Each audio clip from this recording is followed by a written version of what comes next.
Want to know one of the simplest ways to check your health without needles, without labs, or without stepping on a scale?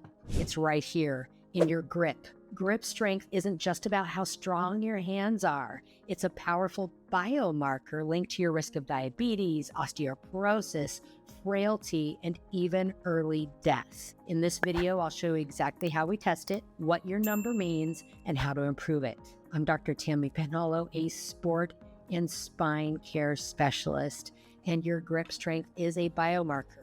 It can predict how long you're going to live, how well you're going to recover after an illness, and how you're going to stay more active. Recently, we did a health fair, and participants could come to our table, and we gave them a free longevity assessment or overall health assessment. We had them do grip strength with this dynamometer. We did in the dominant hand 3 times, in the non-dominant hand 3 times. We took the average of that.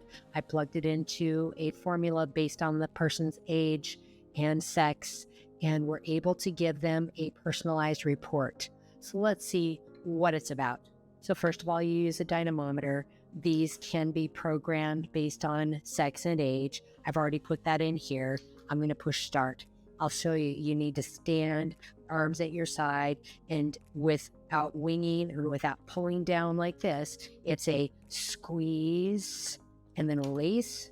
There's 71.4. Let's do that again. Squeeze and release. There's 81.4. That's much better. Do that again. Squeeze and release. 91. Okay, so that's for my dominant. I would put that into a chart. For my age and that number, we are looking at well above average. Well above average is anything above 55 pounds. So this is the average grip strength for women by age group, and it's easy to plug in. I do these at our initial consultations to kind of get an overall wellness meter of the person who I'm seeing. And you're like, well, why are you looking at my grip strength when I came in for knee pain? I want to know what your longevity is. I want to know what your overall health is, because how strong your hands are correlates. It's a biomarker, meaning it correlates to your muscle health, your heart health, and even your risk of developing things like diabetes, heart disease, and osteoporosis. Because remember, around those bones are muscles, and we want nice, strong muscles to stabilize things like joints because it decreases pain. We also want it to help us remain stable so that we can quickly make position changes like jumping up from a seated position, less likely to fall, less likely to break a hip, because over 70% of all hip fractures are in females, and 1 in 4 of those females who break that hip are going to die within the first year after the fracture. So you know how you do it. Then you're going to say, well, what does it mean if you're above average, if you're below average, if you're at average? Your results mean this. Above average, it means it's higher than most people your age. It means you like to have really good muscle health and are at lower risk for falls, injuries, and certain diseases, diabetes, heart disease, osteoporosis. If you're average strength, you're in a normal range. You can stay active and you can stay strong. That's important as you age to maintain independence and reduce health risks such as falling, breaking a hip, developing osteoporosis. If you're below average, don't worry. There are many ways to improve it, and we're going to talk about that very specifically.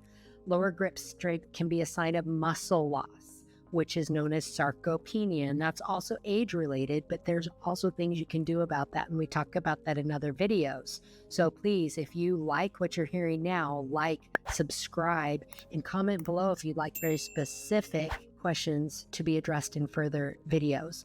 So your difficulty of daily tasks, improving muscle strength, we can help you with that. So what does it, again, forecast? I've been alluding to this all along, but let's give you a list.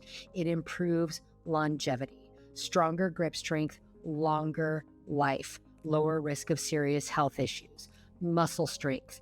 You don't want sarcopenia. You want daily activities to be easy. You want to be the one who can lift that suitcase up above your head and put that into the overhead bin when you're traveling because you're going on all these life trips or just to visit friends and family. For diabetes and prediabetes, weak grip strength is linked to diabetes type 2 and insulin resistance. For heart health, weaker grip strength is linked to a risk of heart disease and high blood pressure. Ugh.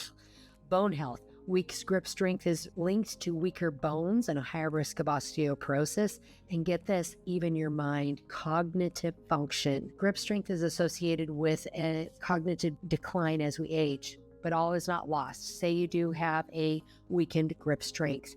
You can certainly train your grips, but ideally what you're doing is you're strengthening the entire body. You are doing those exercises, the whole body workouts that can be done at higher intensity where you're not playing around. You go to the gym and you're focused on full body, multiple joint, like we don't just sit here and do a bicep curl. We're doing something compound like pulling where we're doing both shoulders and elbows and wrists, something where you're looking at more than one joint.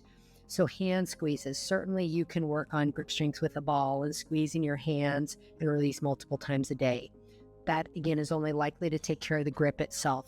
If you really want to extrapolate this to overall body health, which is what the biomarker is about, I'm talking about weightlifting with dumbbells and resistance bands and something that you can only maybe do 8 times without decreasing your form or getting to fatigue. So you're going to work up to where you're getting a weight where you're at about 8 to 10, maybe before failure. Hanging exercises, hanging onto a bar as long as you can with the extension here. So we used to do what was called the flexed arm hang in our elementary school in junior high. And I think I still hold the record for flexed arm hang in junior high. So it is something, it allows you to hold onto that bar and hold your entire weight up. So you're not doing a pull-up, you're just flexing.